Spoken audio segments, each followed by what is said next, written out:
Hi, welcome to my channel. My name is Lucia and today I'm going to be sharing with you my 23 most anticipated releases of 2023. For me, it's already a long list, so let's just begin. So the first one is the Bandit Queens. This one is about this woman that was married to not a good husband and he disappears. She didn't kill him, but everyone thinks she did. So now she has people scared of her. So like everyone is on her good side just because they don't want to mess with her. There's also other women who have shitty husbands and they also want them to disappear, so they are asking her for help. But it is mentioned that some of those wives aren't asking nicely, so it's a mystery thriller book. This was actually already published on January 3rd. On that same day, Song of Silver Flame Like Night was also published, and this is actually a fantasy book inspired by mythology of ancient China. So it's basically about this girl whose family used to have magic, but then colonizers arrived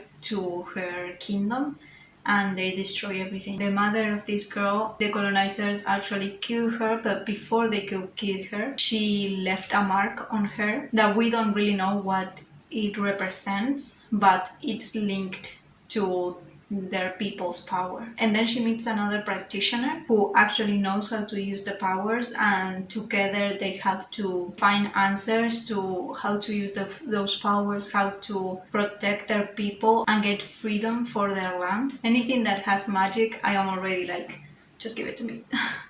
Then on January 3rd, Take a Bow, Noah Mitchell came out, and this one is about Noah Mitchell, of course. He is a gamer of 17 years old.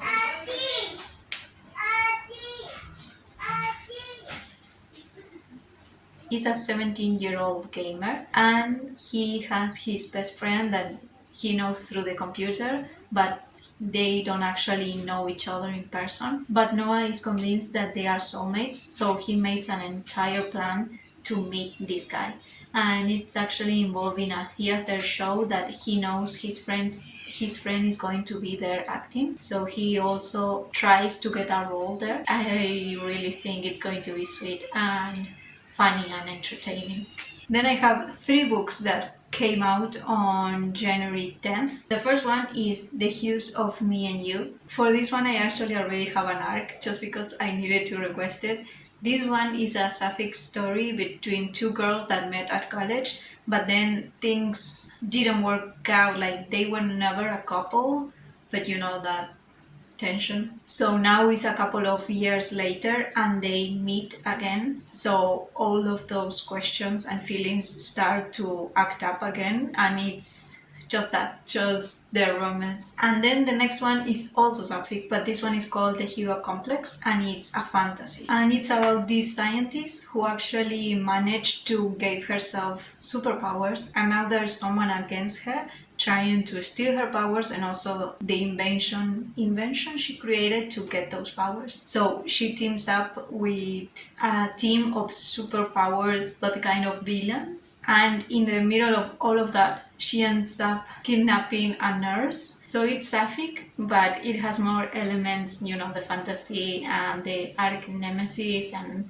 people fighting. And lastly we have The Daughters of Izdihar. I'm not sure how you pronounce that. This one is also a fantasy, but in this case our main protagonist can control water and she wants to go to a school that teaches everyone how to use their powers, but she cannot afford it, so she ends up marrying this guy that has money, but he doesn't like her and she also doesn't like him. She actually likes another woman and he actually creates the connection between these two women. But it's not just the sapphic story, like I said, they have powers. This other girl can actually control the earth, the element of earth, and like behind the scenes there is a group of women that are fighting for their rights, so these two girls get involved in that movement. And then there's also a war that is rising between this nation and the nation besides it, like the neighboring one. I really like the part about women fighting for their rights and just forming a group where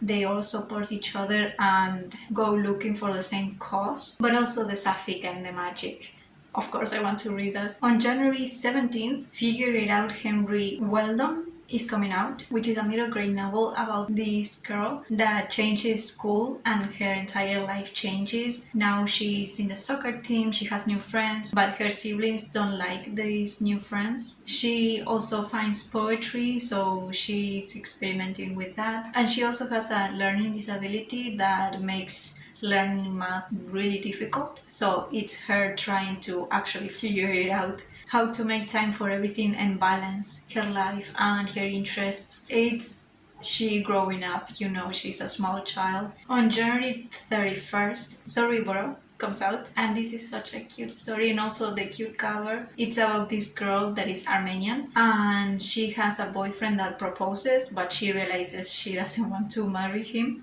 So her mom kind of forces her to go to this month-long series of events in their city, and she goes to try to find a husband, but she ends up being friends with this other girl that acts as a wing woman, and they start doing the activities together and start feeling things for each other. Our protagonist knows she is bisexual, but because of her culture she doesn't feel confident telling her family. That's definitely going to be a serious point of the book. I think the sweetest thing is that the love interest actually helps our protagonist reclaim her culture and making her feel understood like she never has. I think that is so cute. Then we have Behind the Scenes that actually comes out the same day. This one is about a business consultant which is feeling kind of lonely lately, and in comes a filmmaker. Is actually not thinking about love because her ex-girlfriend broke her heart and she still hasn't recovered, but they start working together and they start feeling things, but they also start trying to not feel those things just because they are business partners and they don't want to mess up things. They also mention puppies on the description and they are in the cover, so I'm imagining a cute funny story. On February 28th, we have Delicious Monsters. This one is a fantasy horror novel. It's actually about this girl that can see ghosts, and she doesn't mind that. Like, she always was able to see ghosts, so it doesn't scare her anymore. But then her boyfriend breaks up with her, so she ends up going to live with her mother to this mansion. And it's a really old mansion and weird things are happening, and she is discovering even darker things about the house and also her mother. And we get to see her story and also another girl that lives 10 years after our main protagonist lived in their house, and she is actually investigating this haunted mansion and what happened to our protagonist. I'm not exactly sure what to expect with this haunted mansion, so I think that makes it a little bit more interesting. This is also one of those exceptions that I don't read thrillers or mysteries, but it sounds really good and it sounds more horror than mystery. Then we have She's a Hunting that comes out on February 28th too. This one is about a Vietnamese American girl that goes to live with her family, but the house is also haunted. She wakes up paralyzed during the night. She sees the ghost of a bride that tells her not to eat. She sees bugs and flies everywhere and doing weird things, and no one believes her. So she actually teams up with another girl to dig deep into the house and figure out what is happening. This is also a sapphic story. I think I'm just obsessed with haunted houses just because the thrillers book so far that I'm really expecting this year are related to haunted houses. Then on April 4 we have The Way of the Cicadas, which is actually a book I'm going to be reading this month. It's already on my TBR because I have an arc, and this one is a dystopian world where the earth was devastated by a nuclear war, so everyone is living underground, and the surface of the earth is supposed to be super toxic and people cannot live there, but a girl from the surface actually gets inside this bunker under the earth, and she tells everyone that is a lie, that is a lie, and that they can actually live up there. And a small group of people actually decide to go with her to believe her and live outside, and that's where their journey begins. This is also a queer story. I'm not sure how because I still haven't read it. Then we have Blood Depths that also comes out on April 4th and just discovered is so beautiful. The inside of the book though has a lot of depth and brutal things going on. This is actually how it starts. 30 years ago, a young woman was murdered, a family was lynched, and New Orleans saw the greatest magical massacre in its history. In the days that follow, a throne was stolen from the queen. So that's how it starts, but the story on itself actually follows the sister and brother that are dealing with their father's death and taking care of her mother on the anniversary of these events happening. And they discover that their mother isn't actually sick, but she is cursed. So they have to work together to save their mother, but also to discover who cursed her and for what reasons. And there is also like so much fight between the people that have magic and those that don't. And moreover, they also have problems between each other because the sister actually stopped using her magic because one of her spells killed her father, and then her brother does actually use the magic, but he uses it all the time. Like he uses it as a distraction from everything that is going on in his life. So it's them trying to work together to get back their relationship. Like they used to trust each other a lot, but now they don't. And also fighting the actual enemy that put the curse in their family. It has so many elements that I know it's going to be a story that is going to keep me at the edge of my seat the entire time. Then on April 11th, we have Some Desperate Glory. This is a science fiction book where aliens have destroyed the earth, and our main protagonist is actually training. She has been training her entire life to avenge the earth against these aliens, and she is actually one of the best warriors there are, but she also is still under the aliens' influence. So they arrange for her brother to go on a death mission, and she is forced to go on a nursery and have kids as long as she can until she dies. So before that happens, they escaped also with an alien, but this one is an ally, and that's where their story begins. I actually requested the arc. I still haven't gotten a response. Hopefully I get it because I really need this book, but even if I don't, I know I will end up reading this because also the fact that the main protagonist is the best warrior there is, I'm just like, yeah. Also on April 11th, we have Untethered Sky. This one is about this girl where a manticore, I'm never sure how to pronounce things that are in fantasy books, but yeah, a creature killed her mother and her brother. So that leads her to a hunt of manticores, like that is an event. And to do that, she has to be paired up with a giant rock that is the thing in her back. So they together go in this hunt and try to kill the manticores and seek revenge for her family. I really like when we have a connection between a human and a creature that just have to protect each other no matter what. Then on May 9th, we have The Secret Summer Promise, where we have our main protagonist. 2 summers ago, had to spend the entire summer in bed recovering from a surgery she had for her cerebral palsy. So now that she has decided to have the best summer of her life. She created an entire list of things she wants to do during this summer. One of the secret promises she wants to accomplish is to fall out of love with her best friend. To do that, she actually starts dating this boy that is everywhere she goes. On May 16, we have All the Dead Lie Down, which is about our main protagonist that recently has gone through a tragedy, and she receives a letter from an old friend of her mom asking her if she can take care of her kids. So she goes live with them to this mansion. There she meets the little girls. One of them is always burying her dolls and recreating funerals for them. The other one is always making pranks for her to go and leave their house because she doesn't want her there. And then there's also the oldest daughter that arrives, and she's also scary, but our main protagonist also feels curious about this girl. It definitely has sapphic elements, but besides that, it also has the horror part of what is going on with this family. There is also on the mother's room, dead birds appear, and when she goes out in the woods surrounding the house, there's always animals dead there and mutilated. So there's definitely something going on, and she needs to find out what is happening before something happens to her. Then on May 30th, we have my most expected book of the year. It's expected just because of my memories and not because I really have that much high expectations.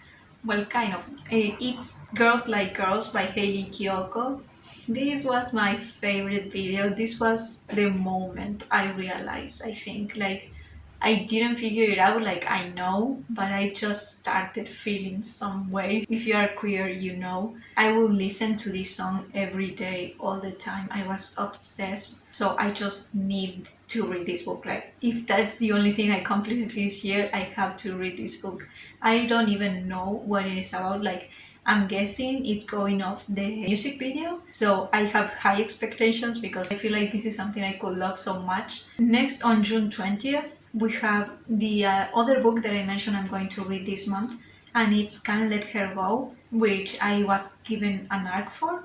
And this one is a friends to lovers story. They have been friends for a long time and they are super similar, but it's also an adult story, so they have their own lives and their own different struggles and things they are dealing with. So the synopsis kind of gives you that idea that they are seeing if trying for a relationship it's something worth doing or if it's just best that they remain friends. I really like those adult elements just because it makes the story more real, and also friends to lovers.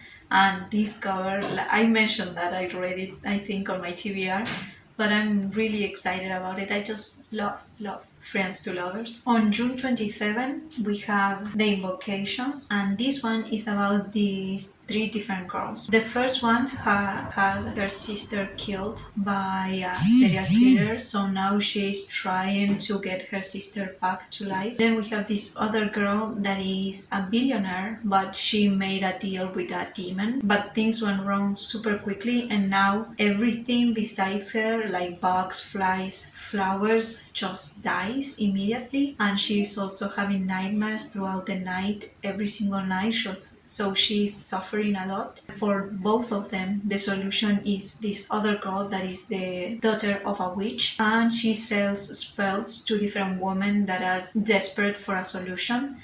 But they discovered that all of the different women that received potions or spells from this girl before are disappearing. The three of them start working together to stop the killer while at the same time solving the other girl's problems. So it's a lot of horror, which it may be a little too much for me.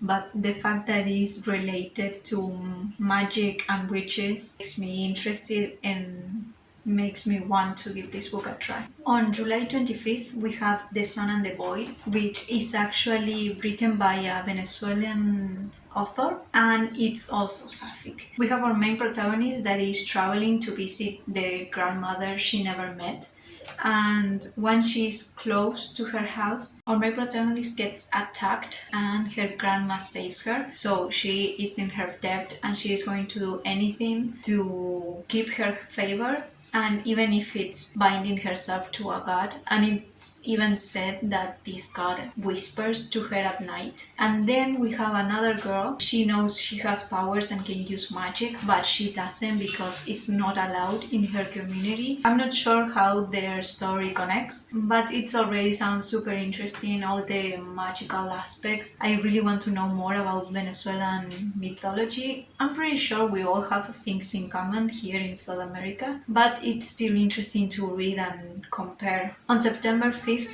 we have Saving Sunshine, which has such a cute cover, and it's about these two kids that are fighting with each other. They are siblings and they are fighting too much, so their parents decide to force them to spend time together and actually do some teamwork. So it's definitely going to be cute, but at the same time it's also going to be really touching because these kids are Muslim American. The first line on the synopsis is, "It's hard enough being a kid without being teased for a funny sounding name or wearing a hijab. It's even harder when you are constantly fighting your sibling." And lastly, on September 26th, we have The Chalice of Gods. This is the sixth book in the Percy Jackson series.